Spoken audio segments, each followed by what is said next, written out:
Welcome everyone, I am Dr. Nisha Singh. In today's video, I am going to discuss the remaining multiple choice questions of electrochemistry. In previous video, I have discussed some basic topics of electrochemistry and some questions up to question number 20. So let's start with the remaining questions in continuation with question number 21. That is the relation between E and G. E is the EMF and G is the free energy. So free energy change और electrode potential हमारे related होते हैं, जिसको हम consider करते हैं delta G is equal to minus N F E की form में. बट जो ऑप्शंस हमारे पास हैं उनमें हर एक टर्म हमारी स्टैंडर्ड फॉर्म में यानी जी नॉट की फॉर्म में है. सो दैट मीन्स हम इसको लिख सकते हैं delta G not is equal to minus N F E not. So out of all these four options we have only one correct option, that is option number D, delta G naught is equal to minus NF E naught. जो option C है उसमें relation same है but जो value given है that is zero, तो ये zero के equal नहीं होगा जो डेल्टा जी की वैल्यू है. So that means delta G not is equal to minus N F E is the correct answer. Next is the entropy change delta S of a cell reaction can be obtained by the relation. तो entropy change के लिए हम जो relation use करते हैं that is delta S is equal to NF del E over del T with respect to a particular pressure. So option A is the correct option. अगर हम del E over del T NF की form में consider करें तो हमारे पास जो similar value है वो ऑप्शन सी की भी है, लेकिन इसमें वैल्यू जो हमें निकाली गई है that is with respect to V, जबकि करेक्ट ऑप्शन है with respect to P that is pressure. So option A is the correct answer. Next is question number 23. इसमें हमें एक सेल रिएक्शन दी है और सेल रिएक्शन में जिंक का conversion zinc plus ionic form में हो रहा है, यानी ये बिहेव करेगा एनोड की तरह और आयरन बिहेव करेगा कैथोड की तरह. दोनों केसेस के लिए हमें रिडक्शन पोटेंशियल दिए हैं और हमें कैलकुलेट करना है standard potential of the above cell. तो स्टैंडर्ड पोटेंशियल कैलकुलेट करने के लिए हम सिंपल सी टर्म अपनी यूज़ करते हैं that is E cathode minus E anode. So we have E not cell is equal to E cathode minus E anode. और जो कैथोड की वैल्यू हमें गिवन है, कैथोड है हमारा आयरन मेटल, तो this value is for cathode. और जो पहली वाली वैल्यू है that is given for anodic reaction. तो E cathode minus E anode place करेंगे दैट इज़ माइनस 0.44 माइनस 0.76. तो we will get the answer that will be, यहाँ माइनस माइनस हमारे पास प्लस हो जाएगा और उसमें से जब हम 0.44 को माइनस करेंगे तो the correct option will be 0.32 volt. So out of all these four options option C is the correct one. Next is question number 24.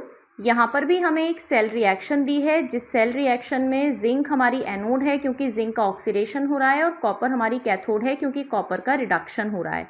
Cu+2 से जो कन्वर्जन है वो Cu की फॉर्म में हो रहा है और हमें स्टैंडर्ड EMF की वैल्यू दी है 1.1 volt at 25 degree Celsius temperature.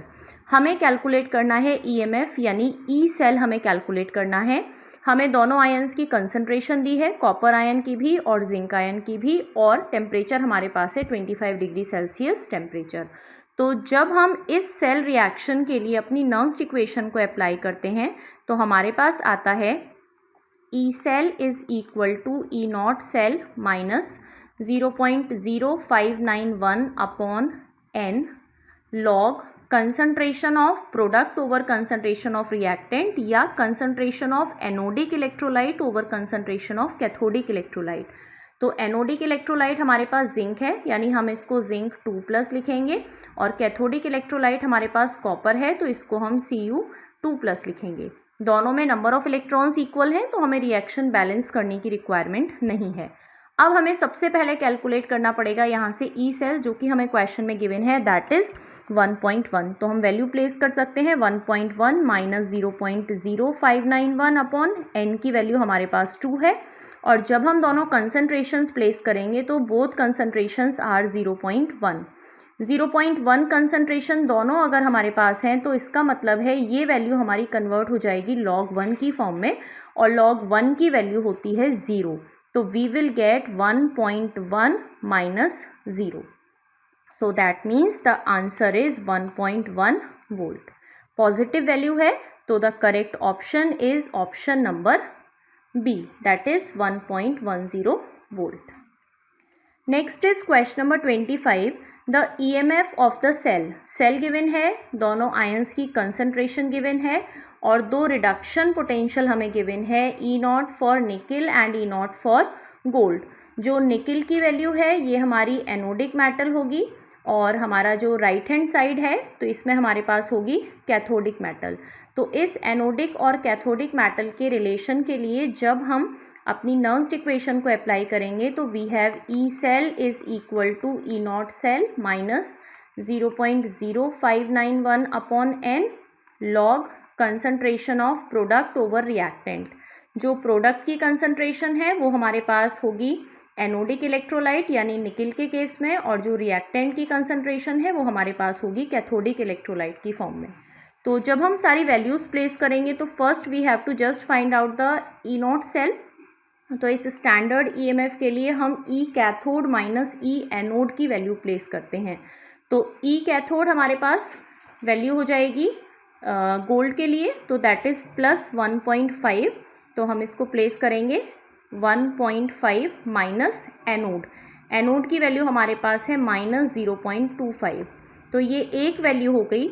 इस एक वैल्यू के साथ आगे की वैल्यू प्लेस करेंगे तो that will B 0.0591 upon number of electrons हमारे पास यहाँ होंगे 6, क्योंकि जब हम अपनी सेल रिएक्शन लिखेंगे तो निकिल का कन्वर्जन तो हुआ Ni+2 और 2 इलेक्ट्रॉन रिलीज़ हुए, लेकिन जो हमारा गोल्ड है उसके लिए हमें 3 इलेक्ट्रॉन्स की रिक्वायरमेंट है और इसका कन्वर्जन होगा Au की फॉर्म में.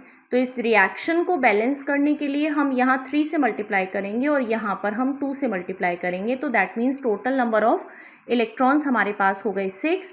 सिमिलरली जब हम कंसंट्रेशन प्लेस करेंगे तो जो प्रोडक्ट हमारे पास है उसकी कंसंट्रेशन में पावर हो जाएगी 3 और जो रिएक्टेंट हमारे पास है उसकी कंसंट्रेशन में पावर हो जाएगी 2, और दोनों वैल्यू हमें 1 गिवन है. तो 1 वैल्यू उसकी पावर, तो अल्टीमेटली ये पूरा पोर्शन फिर से हमारे पास 0 हो जाएगा. तो दैट मीन्स हमें केवल इतने पोर्शन को सॉल्व करना है. तो that will be equal to 1.75 volt minus 0, यानी हमारे पास फाइनल आंसर आया 1.75 volt. So option C is the correct option. Moving forward to the next question, that is an iron wire is immersed in a solution containing zinc sulfate and nickel sulfate.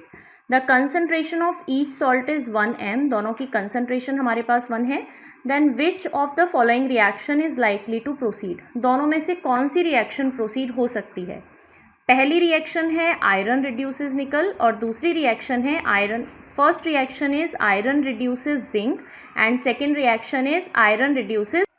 First reaction is iron reduces zinc and second reaction is iron reduces nickel, और हमें अलग अलग reduction potential की value यहाँ पर दी है. हमें ये बताना है कि इनमें से कौन सा ऑप्शन करेक्ट है या कौन सी रिएक्शन प्रोसीड होगी. तो अगर हम कह रहे हैं आयरन रिड्यूसेस जिंक, तो इस कंडीशन में हमारा जो जिंक है उसका रिडक्शन होगा, यानी ये कैथोड की तरह बिहेव करेगा और आयरन एनोड की तरह बिहेव करेगा. और सेकंड कंडीशन में निकिल कैथोड की तरह बिहेव करेगा और आयरन एनोड की तरह बिहेव करेगा. तो अगर हम कंडीशन नंबर ए को कंसीडर करते हैं तो इस कंडीशन ए के लिए हमारे पास वैल्यू होगी ईएमएफ की, या जो पोटेंशियल डिफरेंस है उसको हम कैलकुलेट करेंगे. तो दैट इज़ ई कैथोड यानी zinc minus E anode, that is iron. तो जिंक की वैल्यू हमारे पास है माइनस 0.76 और आयरन की वैल्यू हमारे पास है माइनस 0.44. इसको जब हम सॉल्व करेंगे तो हमारे पास जो अल्टीमेट वैल्यू निकल कर आएगी that will B minus 0.32 volt. और ये वैल्यू नेगेटिव होने का मतलब क्या है कि रिएक्शन इज़ नॉन स्पॉन्टेनियस, ये रिएक्शन प्रोसीड नहीं होगी. तो first reaction is not possible. Second condition हम देख लेते हैं. सेकेंड कंडीशन के लिए हम जो वैल्यू प्लेस करेंगे वो हमारे पास होगी ई निकिल, क्योंकि कैथोड अब निकिल है, minus iron, cathode minus anode. Nickel की वैल्यू हमें क्वेश्चन में दी हुई है माइनस 0.25 और जो आयरन की वैल्यू हमारे पास है दैट इज़ माइनस 0.44. और जब हम इन वैल्यूज़ को सॉल्व करेंगे तो हमारे पास जो अल्टीमेट आंसर निकल कर आएगा that will be plus 0.19 volt. ये वैल्यू प्लस होने का मतलब क्या है कि रिएक्शन विल बी स्पॉन्टेनियस। तो out of these two types केवल option B is the correct one. ये रिएक्शन प्रोसीड होगी या स्पॉन्टेनियस होगी, रिएक्शन नंबर ए स्पॉन्टेनियस नहीं होगी। Next is question number 27, that is the standard reduction potential of three metallic electrodes X, Y and Z are 0.52, minus 3.03, minus 1.18 respectively. Arrange them in decreasing order of their reducing power. Decreasing order of reducing power का मतलब क्या है?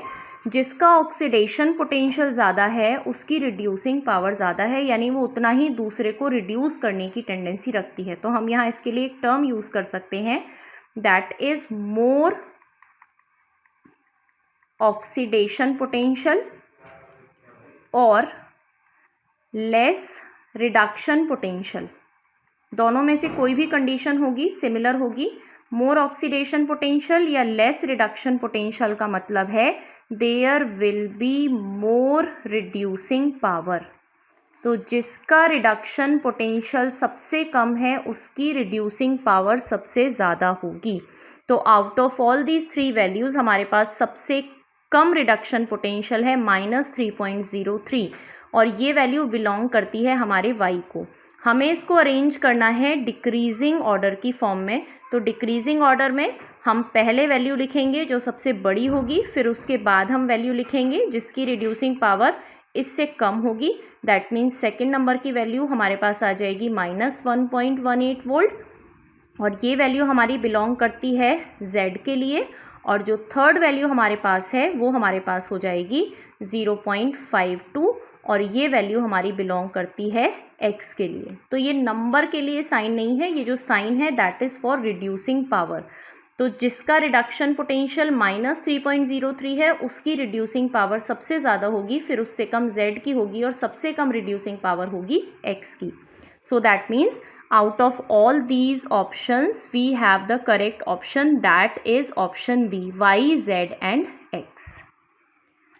Next is which is correct. So it is the relation of enthalpy change with Gibbs free energy and entropy.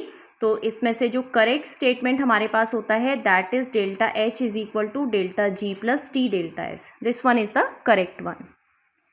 Next is question number 29. It is similar to previous question. हमें यहाँ पे चार अलग अलग मेटल्स दिए हैं और इन चार डिफरेंट मेटल्स की डिफरेंट रिडक्शन पोटेंशियल की वैल्यू हमें दी है और हमसे पूछा है कि किसकी रिड्यूसिंग पावर सबसे ज़्यादा होगी. तो अभी हमने देखा जिसका रिडक्शन पोटेंशियल कम होगा उसकी रिड्यूसिंग पावर ज़्यादा होगी.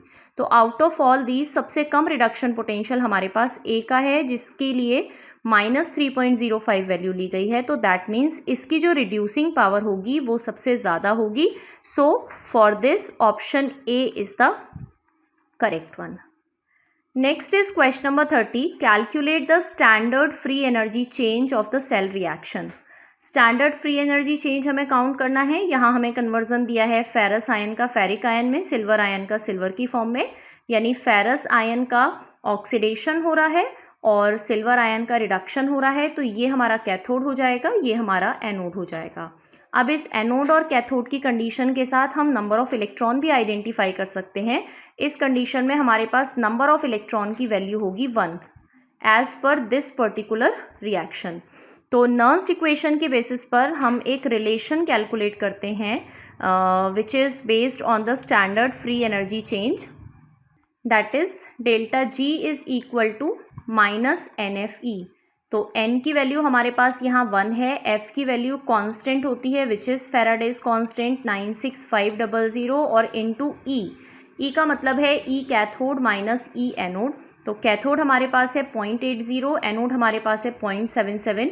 तो इसको हम प्लेस कर सकते हैं 0.80 माइनस 0.77. तो ये वैल्यू हो जाएगी 0.03. That means we have -1 into 96500 into 0.03.